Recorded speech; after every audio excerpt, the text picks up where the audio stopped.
Na esteira dos episódios violentos que recaíram sobre as instituições brasileiras no último dia 8 de janeiro, o que emularam os ataques ocorridos nos Estados Unidos em janeiro de 2021, um evento em nível global para orientar a regulamentação da internet em todo o mundo foi organizado pela Unesco, que é a Organização das Nações Unidas para a Educação, Ciência e Cultura, que aconteceu em Paris no período de 21 a 23 de fevereiro, agora.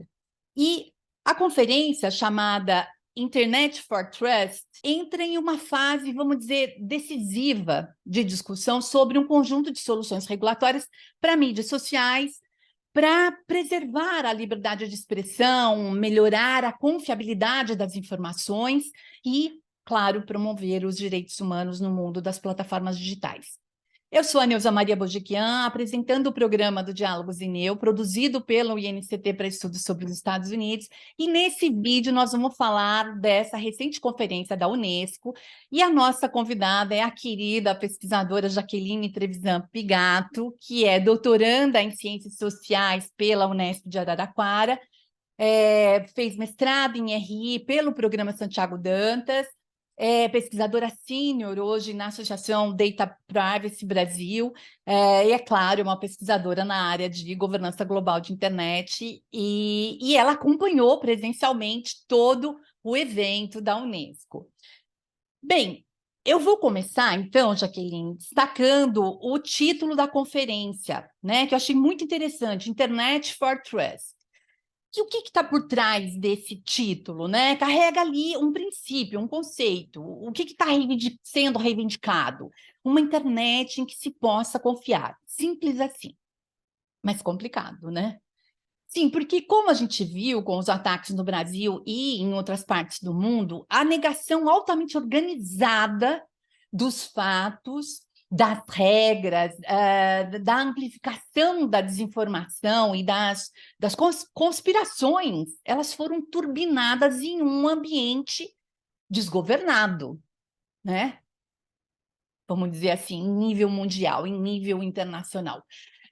Como disse a diretora-geral da Unesco, a Audrey Azoulay, ela, em seu discurso de abertura, né, da conferência, ela ressaltou que a desinformação, a mentira e as teorias conspiratórias não são originárias das plataformas digitais, mas ali, nessas plataformas, tende-se a se propagar de forma descomunal, de forma gigante.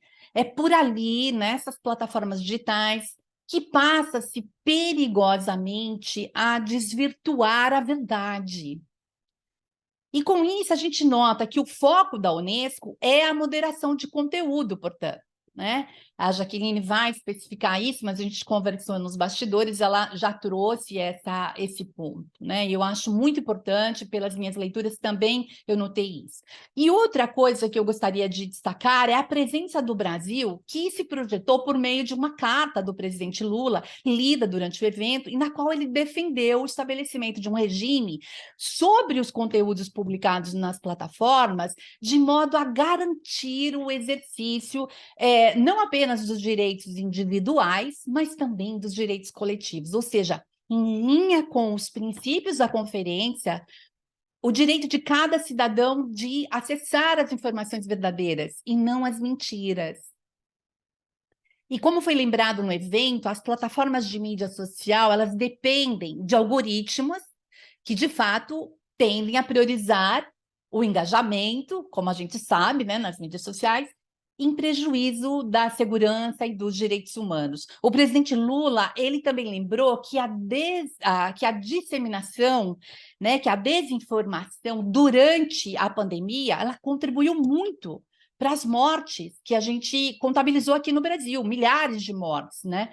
E que os discursos de ódio fazem vítimas todos os dias no Brasil.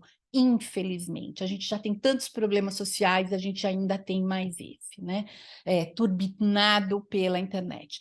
Então, Jaqueline, tendo você participado presencialmente da conferência tão importante, né, essa conferência, eu gostaria de ouvir seus comentários, os seus destaques, E aí, se possível, antes mesmo de você contar para a gente o que aconteceu ali, né, os bastidores, que são mais interessantes do que a gente lê, do que todos os releases que a gente já leu, acho que mais importante que isso é contar os bastidores para a gente. Mas antes mesmo disso, para o nosso público aqui entender melhor do tema, eu gostaria que você, se possível, fizesse um apanhado histórico para a gente, talvez, para a gente entender melhor esse momento. Então, como é que a gente chegou até aqui? E talvez, se possível, para onde a gente estaria indo, né? Quer dizer, o que esperar do futuro.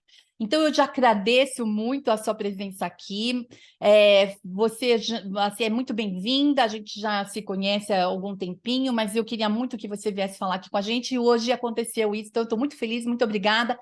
Por favor, tome a palavra e vamos em frente. Muito obrigada. Oi, Neuza. Olá a todos que estão assistindo. Eu que agradeço o convite. É um prazer estar aqui participando do Diálogos Ineu, um prazer estar conversando com você novamente e sobre um tema tão complexo, né, e tão urgente para nossa pauta, acho que não só nacional, mas global, né, como você bem introduziu. E achei muito legal que você destacou o título do evento, porque eu acho que é um ótimo start para a gente falar desse contexto, né? De como que a gente chegou até aqui. E por que que eu falo isso, né? Esse título Internet for Trust, ele me remeteu, quando eu vi, a um outro evento que aconteceu também na sede da Unesco em 2018 e que tinha um título de The Internet of Trust. Era quase a mesma coisa. Mas era o Fórum de Governança da Internet, que é um evento promovido pela ONU anualmente, e cada ano ocorre em um país sede, né? Os países prontificam a sediar o evento. O Brasil mesmo já sediou 2 vezes. E nesse ano foi a França, em 2018, e aconteceu na sede da Unesco. E nesse momento, lá em 2018, foi um ano bastante significativo para essas pautas, porque a gente teve as revelações daquele caso da Cambridge Analytica, né, que influenciaram muitas questões de desinformação e de influência em processos eleitorais, tanto no Brexit, né, ali na Europa, quanto também na própria eleição do Donald Trump nos Estados Unidos.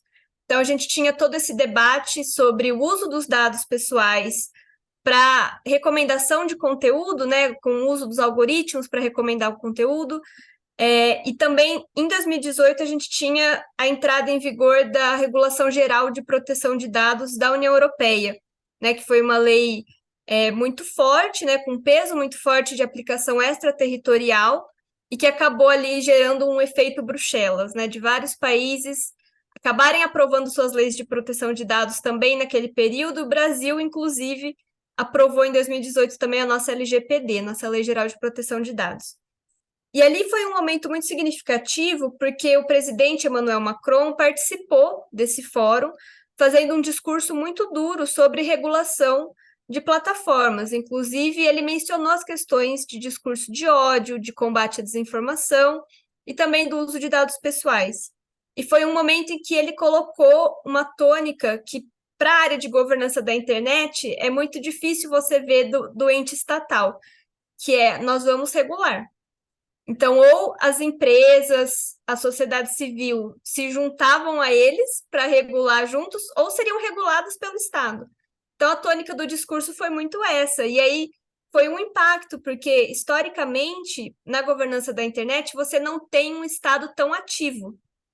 Mas isso é história, né? Hoje em dia, a gente vê que o Estado precisa estar ativo, precisa colocar uma regulação, como foi também colocado já em vários momentos pelo presidente Lula, né, e por outros representantes governamentais que estão se manifestando nesses espaços. E aí, como que a gente chega nesse evento da Unesco agora em 2023? A Unesco, né, como uma agência da ONU que tem aí um escopo relativo à liberdade de expressão, a acesso à informação, eles já vêm trabalhando com algumas diretrizes, alguns diálogos sobre conteúdo nas plataformas, também sobre regulação de inteligência artificial, de ética para a inteligência artificial, porque são movimentos, né, e transformações tecnológicas que estão muito baseadas em dados, né, em uso dos dados pessoais. Você tem grandes bases de dados que vão criar padrões, que vão alimentar algoritmos, e esses algoritmos vão influenciar o nosso dia a dia nos mais diversos setores, né? A gente sabe muito bem a gente não fica mais sem um celular na mão, que a gente depende de vários serviços, né, tanto de comunicação, como serviços bancários, serviços de entretenimento, educação, né, os estudos online. Enfim, a gente está mediado pelos algoritmos o tempo todo. E questões de trabalho também agora, né, estão entrando muito forte nessa pauta, né, de o trabalho mediado por algoritmos, as plataformas digitais, né, que geram um tipo de trabalho, e aí tem muita discussão se formando aí sobre justiça social nesse sentido.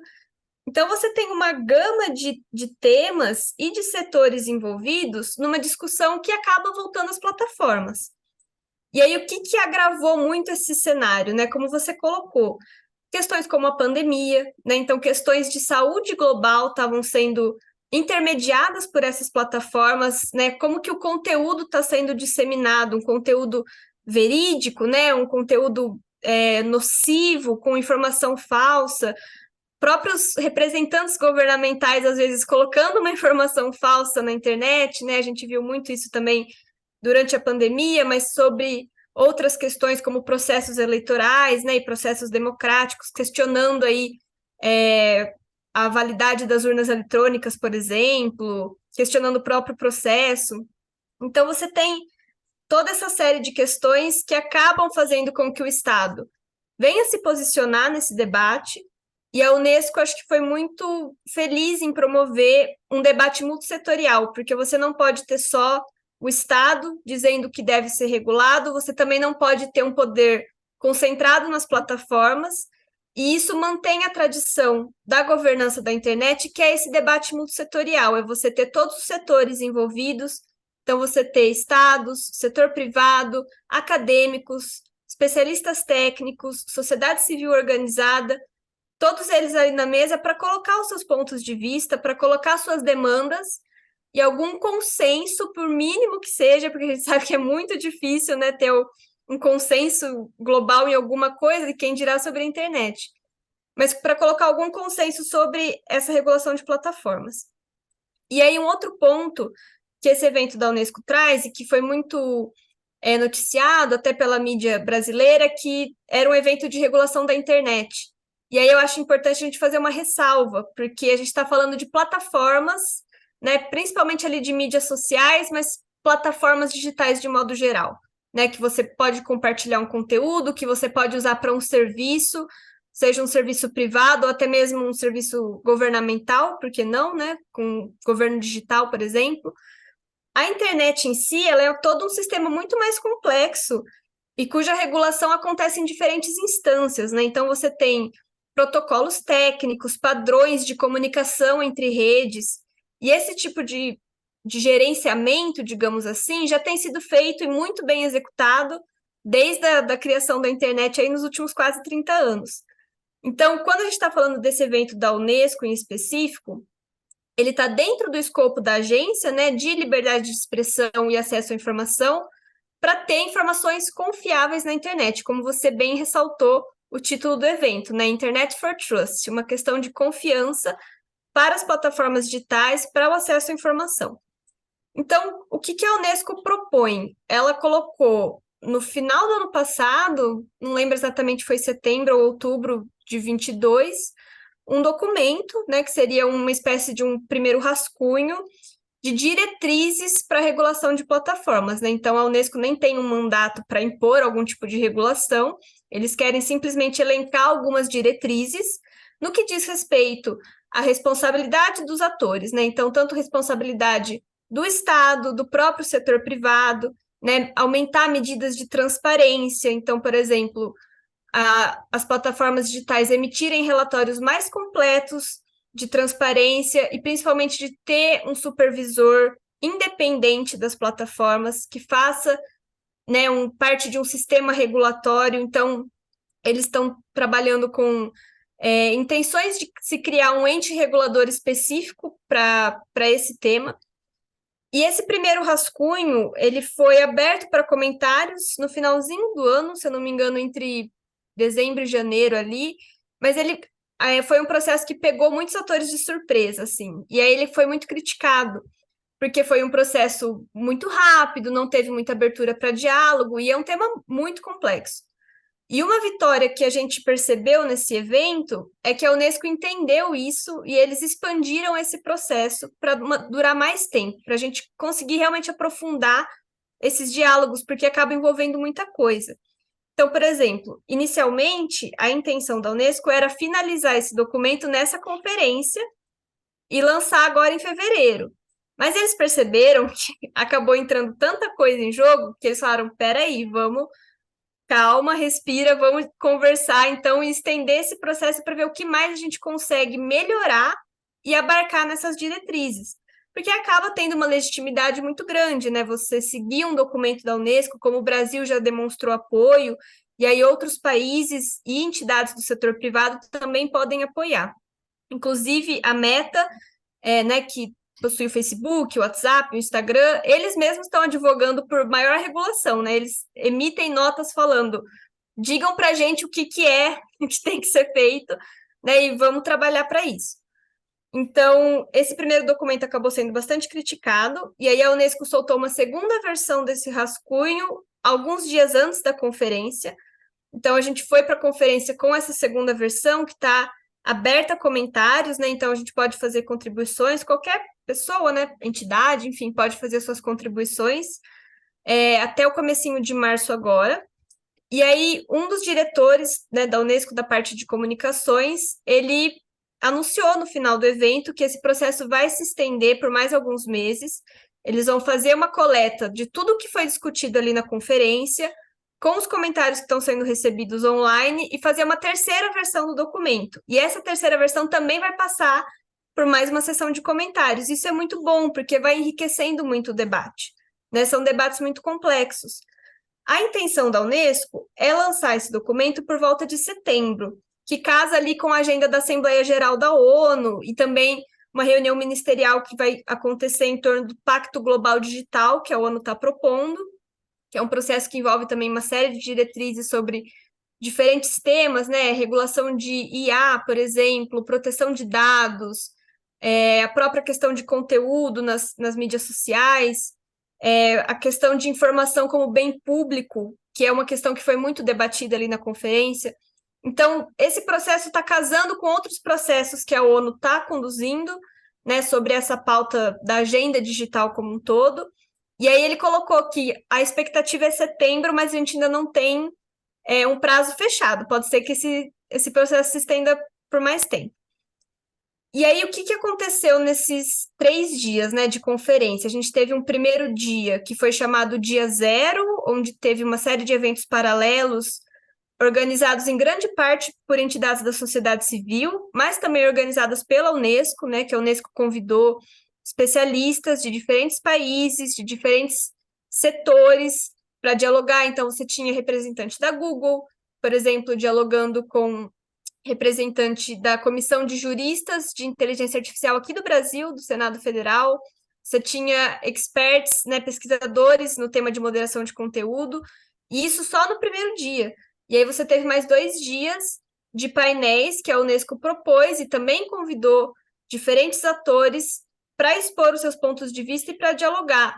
Atores da sociedade civil, jornalistas, principalmente jornalistas que foram afetados, né, por toda essa loucura da desinformação e ataques pessoais, ataques de discurso de ódio, enfim. E até mesmo influenciadores digitais como o Felipe Neto, aqui do Brasil, né, que tem um público imenso, tem uma capacidade realmente de diálogo muito boa pelo ponto de vista que ele traz, né, de ser uma pessoa que o trabalho vem dessa plataforma digital, e aí ele consegue colocar a visão dele e de como ele também acabou envolvido nessa questão da desinformação sobre ele mesmo, os ataques que ele recebeu e o que ele acha que tem que ser feito com relação ao trabalho nas plataformas. Enfim, a agenda é muito extensa e acho que a Unesco percebeu que não dá para falar apenas de moderação de conteúdo.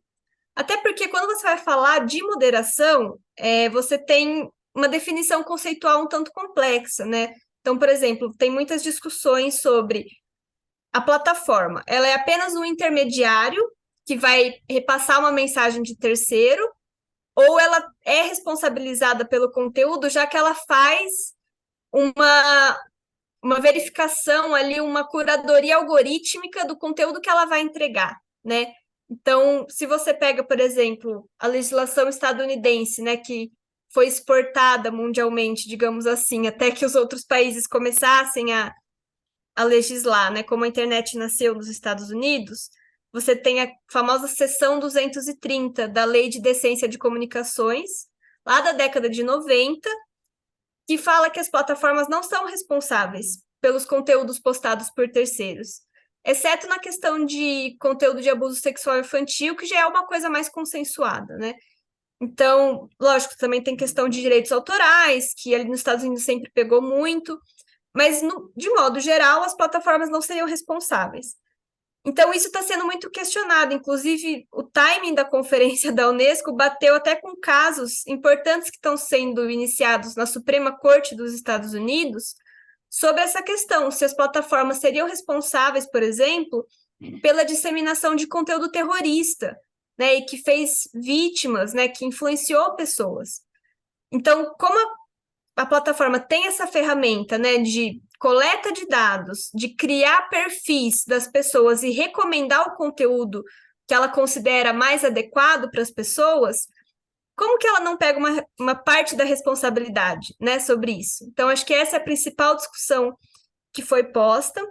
E aí vem uma segunda discussão que, embora não apareça no documento da Unesco até agora, ela foi muito colocada em vários painéis ali, que é o do modelo de negócio das plataformas, né? Que é esse modelo baseado em dados, né? De como eles fazem um perfil nosso com base no que a gente coloca, né, nas inferências a partir das nossas curtidas, do tempo que a gente passa assistindo determinada coisa, enfim. Né, da frequência de postagens, dos lugares que a gente frequenta, enfim, todo esse perfilhamento, ele vai ser material para basear o conteúdo que você vai receber, né, na sua timeline, ali no seu feed. Então, essa discussão de modelo de negócios foi posta por vários painelistas, inclusive pelo Felipe Neto, ele questionou muito isso lá e ele falou: as plataformas têm que sentar com a gente na mesa e conversar sobre isso. Isso é uma coisa que está muito em aberto ainda, porque as plataformas alegam que tem um segredo ali de modelo de negócio, um segredo de algoritmo, né? Um segredo industrial. Então, elas não poderiam revelar. E aí vem toda uma outra discussão das plataformas como espaço público, por exemplo, e aí a questão que a Unesco quer chegar de informação como bem público. E aí, como que a gente consegue colocar tudo isso numa governança global? Então, acho que deu para ter uma ideia de que o tema é bastante complexo e bastante delicado, mas acredito que a conferência foi um ótimo início assim para a gente trabalhar mais seriamente nessa questão da regulação, né, que não pode mais ficar sem regulação, né, aquela ideia originária da internet de que era um espaço livre de regras, não existe mais. Então, acho que isso está bem posto. E o Brasil vem num momento muito propício para discutir isso, porque a gente teve esses eventos do 8 de janeiro, né, que exacerbaram um problema que a gente já tinha, né, há vários anos de desinformação, de incitação à violência, né, muito conteúdo nocivo nas redes, mas isso ficou escancarado no 8 de janeiro, e a posição do governo brasileiro foi colocada também no evento, tanto na carta que o presidente Lula enviou, né, para ser lida na abertura do evento. Ele foi convidado, mas acabou não indo por uma questão de agenda, e aí quem leu a mensagem dele foi o João Brandt, que é secretário de Políticas Digitais ali na SECOM, né, na Secretaria de Comunicação, que é um cargo novo também que a gente está vendo, né? Esse governo Lula ele vem com várias espalhado em vários ministérios, em vários órgãos, questões de políticas digitais. A gente vê isso muito amplamente coberto assim nessa nova administração. E a carta dá total apoio, né, ao projeto da Unesco, a iniciativa da Unesco, que quer se somar a essas iniciativas internacionais. A gente sabe que o Brasil também está estabelecendo agora diálogos muito próximos com a Índia, pelo G20, né? Porque a Índia está na presidência do G20 esse ano, e o ano que vem o Brasil assume essa presidência, então as políticas digitais ali também estão em constante diálogo. Próprias conversas com a União Europeia e também com a delegação francesa, a gente sabe que, né, ali nos bastidores da conferência, a gente sabe que está acontecendo, para ter um encontro aí do Lula e do Macron em breve. Então, é uma agenda realmente global e que o Brasil está muito bem inserido no debate. Internamente, a discussão já é bastante complexa por conta de legislações que o Brasil já tem e projetos de lei que estão sendo discutidos no Congresso, mas aí acho que a gente pode deixar para para um próximo debate.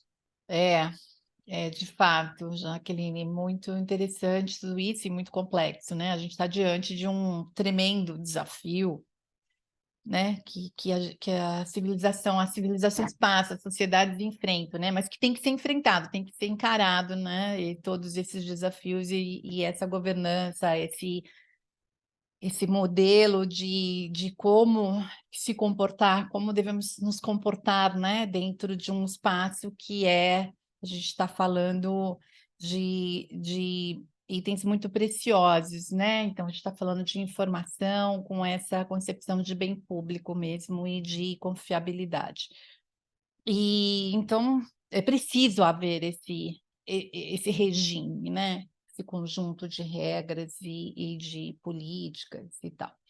E não se trata de querer lacrar, né? Para usar aí um termo do momento, eu acho que ninguém quer lacrar as plataformas digitais, né? Os governos, a sociedade, e todo esse engajamento aí de grupos da sociedade civil. Mas se trata, assim, de prever prestação de contas, responsabilização. É disso que a gente está falando. Eu acho que o item mais importante é isso: liberdade de expressão, mas sim respeito aos direitos coletivos. E aí, se você vai dizer o que você quer, ou se você vai fazer o que você quer, atacar, ameaçar alguém, então que seja responsabilizado. E quem vai ser responsabilizado? É só o autor daquele conteúdo ou é essa figura, né, que tem com tanta capacidade técnica hoje que a gente está vendo, né? Essa disseminação de notícias falsas, de vídeos falsos, os tais lá dos deepfakes, né?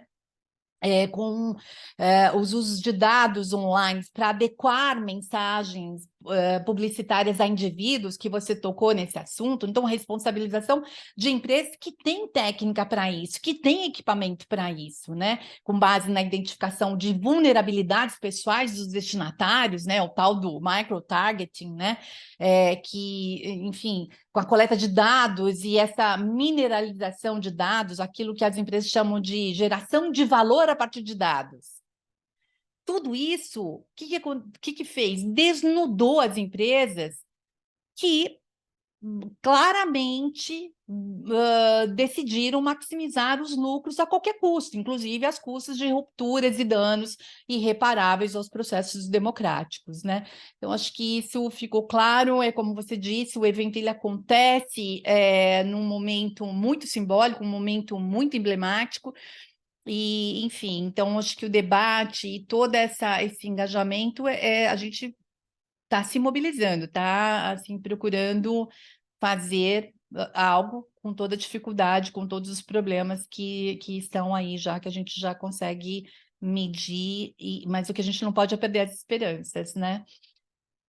Então, Jaqueline, se você quiser fazer mais algum comentário, trazer mais alguma coisa aqui, lembra de alguma coisa?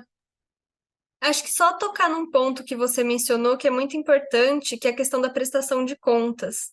Porque um termo que foi muito usado lá na conferência, né, e a gente vê, inclusive, em alguns documentos, é da accountability, né, que acho que a melhor tradução que a gente tem para isso é a prestação de contas. Sim. Então, tem uma cobrança muito grande sobre as plataformas, para ter mais relatórios de transparência, né, das medidas que estão sendo tomadas com base nos códigos de condutas que elas mesmas estabelecem, né, porque elas já têm um código, né, os termos da comunidade geralmente vêm com um nome assim, para os usuários. Então, como que isso está sendo aplicado? Né? Ele está efetivamente sendo aplicado, principalmente para conteúdos impulsionados, né? Conteúdos que a plataforma recebe para estar disseminando, né? Então, pode ser uma propaganda, né, de um serviço, um produto legítimo, como pode ser uma propaganda de ataques antidemocráticos, de desinformação, e esse conteúdo está sendo disseminado, e a plataforma está recebendo para isso. Então, existe uma responsabilização, certo? Acho que a prestação de contas é um termo-chave que você trouxe, isso está sendo cobrado, está sendo demandado, e acho que para o próprio setor governamental também, principalmente em questões de campanhas eleitorais, isso tem que ser cobrado, né? O candidato ele está se usando das redes sociais para se promover, o dinheiro que está sendo investido ali, tudo isso tem que estar disponibilizado, tem que estar acessível, sabe? Acho que tem que estar de uma forma aberta, principalmente para os pesquisadores, para os acadêmicos, mas para a sociedade como um todo. Então, só ressaltando esse ponto da accountability. Muito bem, Jaqueline, foi muito bom mesmo você ter vindo conversar aqui com a gente. Eu agradeço muito, eu particularmente agradeço muito, mas também em nome da equipe aqui, do pessoal dos Diálogos. E como o assunto é interessante demais, é claro que a gente não vai deixar você ir embora assim tão fácil, tão rapidinho. A gente encerra esse vídeo por aqui e reserva um pedaço da discussão para o próximo vídeo. Então, vocês que estão nos acompanhando aqui, fiquem ligados. E eu mais uma vez agradeço a todos e a todas que seguem com a gente aqui no canal. E se você gostou desse vídeo, já sabe o que fazer, vai lá, manifeste-se, dá um joinha, tá bom? E até mais. Obrigada, Jaqueline, mais uma vez.